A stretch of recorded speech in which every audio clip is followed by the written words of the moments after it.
Dan kembali lagi bersama kami di Gibran Day. Pada saat ini tengah menyeruak skandal kasus korupsi kelebihan era bayar era Anies Baswedan. Ya, kelebihan bayar memang dikhawatirkan oleh beberapa pengamat politik untuk menjadi modus korupsi yang baru. Apalagi salah satu pengamat politik dan pengamat keuangan mengatakan bahwa ketika kelebihan bayar berulang-ulang kali terjadi, maka indikasinya itu adalah bisa terjerat kasus korupsi.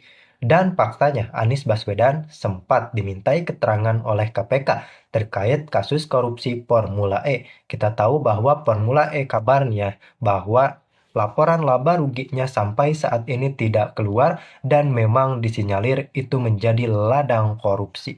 Namun kita tunggu bagaimana keputusan dari KPK dan bagaimana ketegasan dari Pak Presiden Prabowo Subianto untuk menumpas semua kasus korupsi di Indonesia dan mengusut tuntasnya. Namun, yang menjadi perhatian adalah salah satu menteri Kabinet Presiden ke-7 Joko Widodo, Pak Mahfud MD mengatakan dilema menjadi penyidik saat ingin menyelidiki kasus terkait Anies Baswedan adalah beberapa framing yang mengatakan bahwa pemerintah justru sedang menjegal Anies. Padahal pemerintah hanya ingin tahu apa yang sebenarnya terjadi agar tidak menjadi polemik. Dan tentu saja ini wajib kita kuliti hingga tuntas karena memang ini berkenaan dengan anggaran negara, dengan uang negara yang takutnya dijadikan ladang korupsi dengan dalih kelebihan bayar. Tentu saja sebagai rakyat Indonesia kita tidak ingin semua itu terjadi. Pasir sekitar 52 miliar ini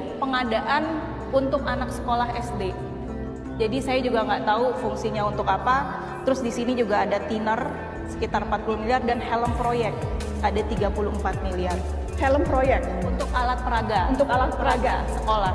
alat peraga sekolah, helm proyek Iya, 34 miliar. 34 miliar. Sentil utang Anies Baswedan. Viral video lawas Najwa Shihab bongkar kasus kelebihan bayar Anies. Yusuf Muhammad sebut untung yang 92 miliar diikhlaskan ya.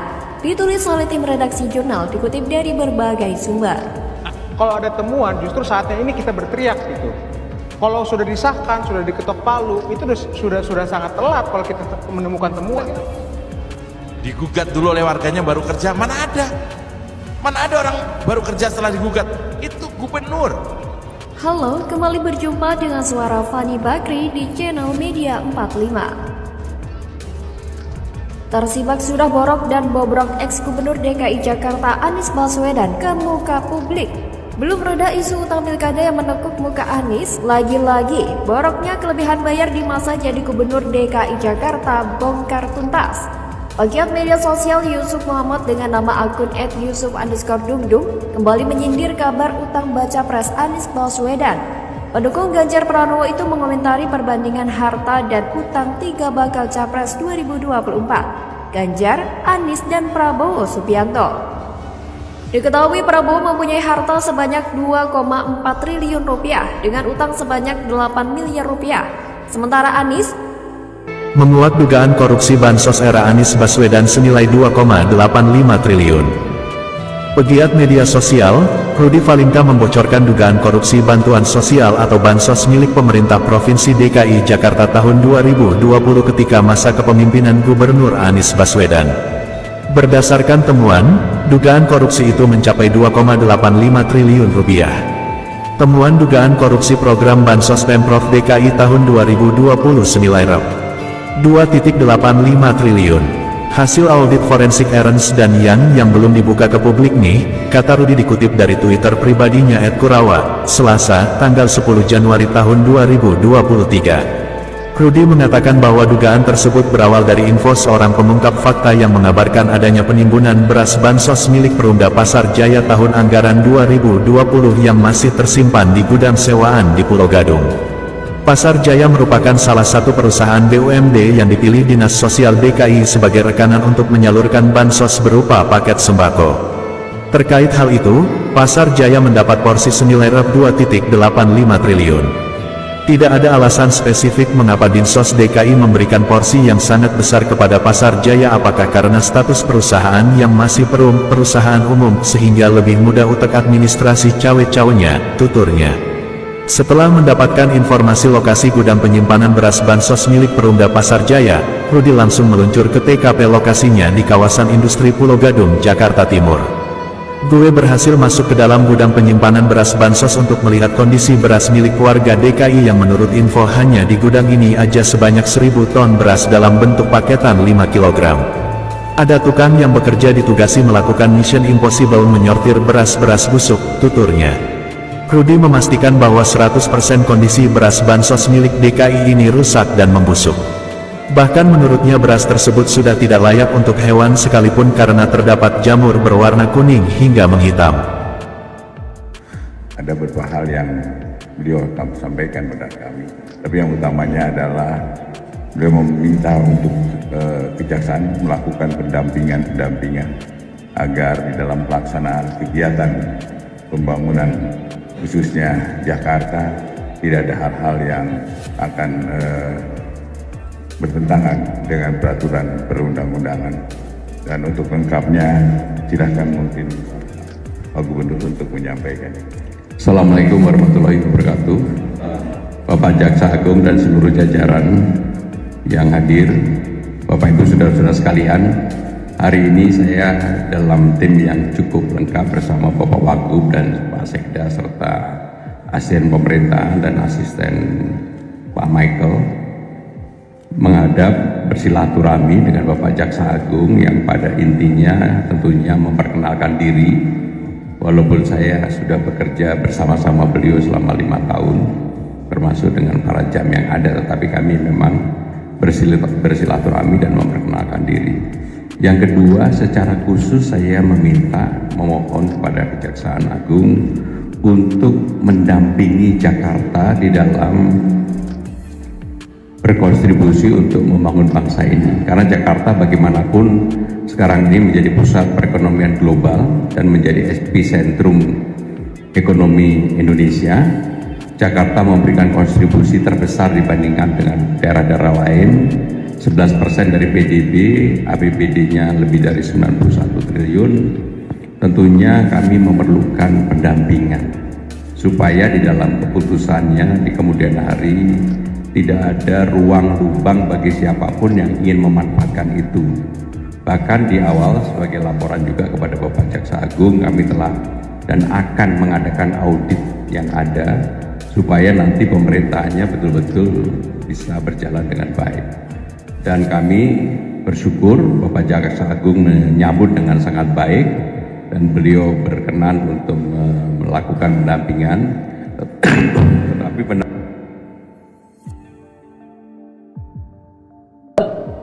yang berada di SPBU Pertamina sudah sesuai dengan standar spesifikasi teknis.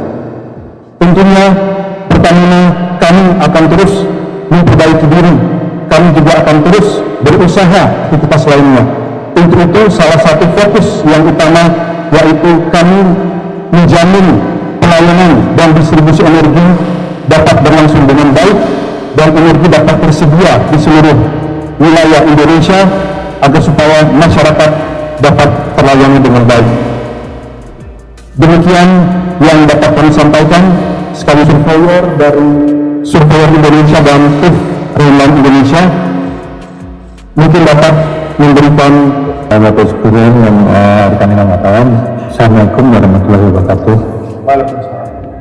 Yang pertama ingin sampaikan bahwa Unika sebagai badan layanan umum yang melakukan pengujian terhadap jasa layanan di bidang minyak dan gas bumi, salah satunya melakukan pengujian kualitas dari BBM yang beredar di masyarakat.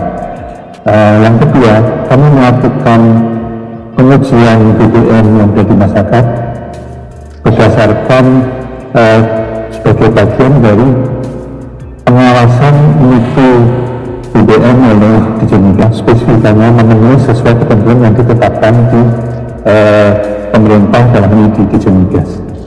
Kemudian yang terakhir yang kemarin kami melakukan pengujian juga di sebagaimana sampaikan Pak Dirut di Jakarta, kemudian di Depok, Bogor,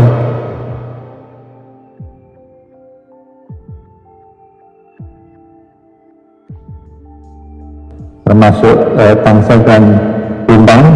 kami sudah Pak Dirut.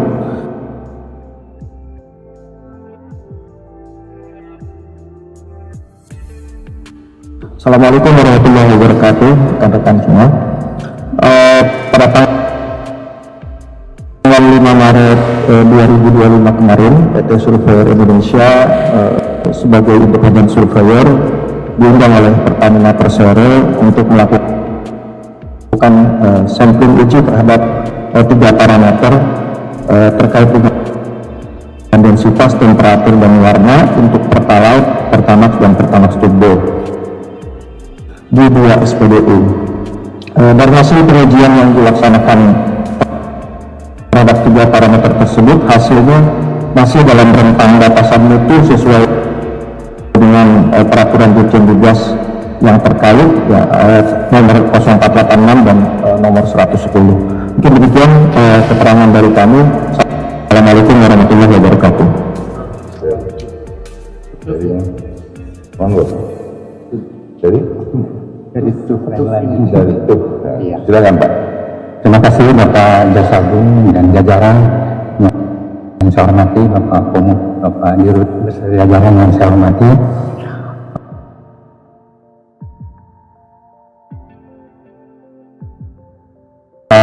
Bapak dan Ibu yang Bapak dan Ibu Bapak yang saya hormati juga.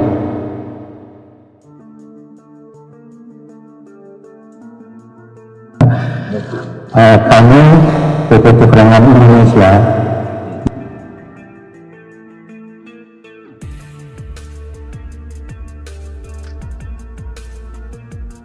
akan pengecekan kualiti dan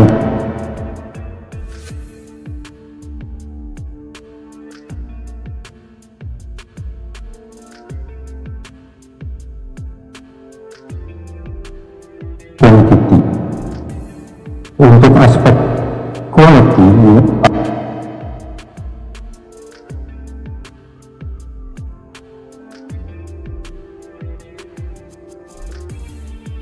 parameter ceknya adalah pengecekan densitas yang sudah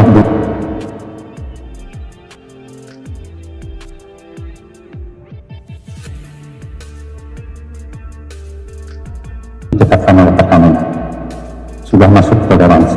Saya kira itu yang saya sampaikan.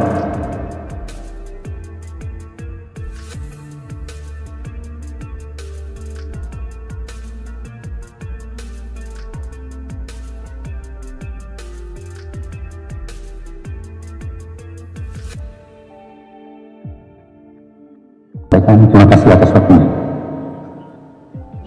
Baik, teman-teman edukasi yang dipunyai oleh Pertamina, dan untuk itu tentunya mengharapkan pada masyarakat untuk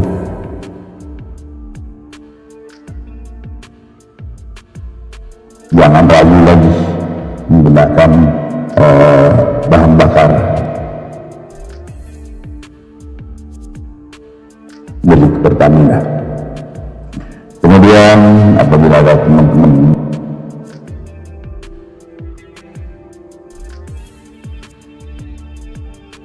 yang ingin menyampaikan beberapa hal, silakan nanti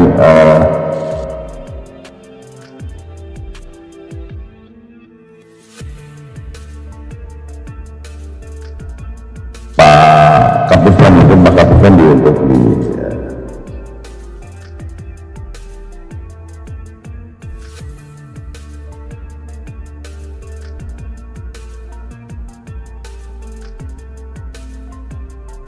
terus mengenai yang lebih tinggi juga itu ada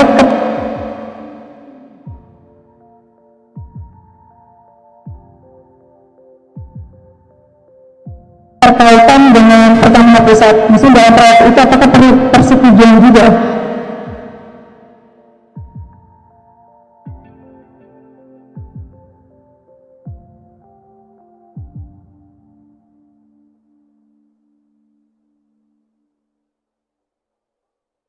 Dari Pertamina Pusat. Nah, sejauh ini kan pemeriksaan yang dilakukan intensif.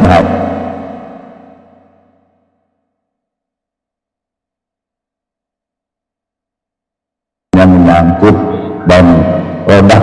bahan bakar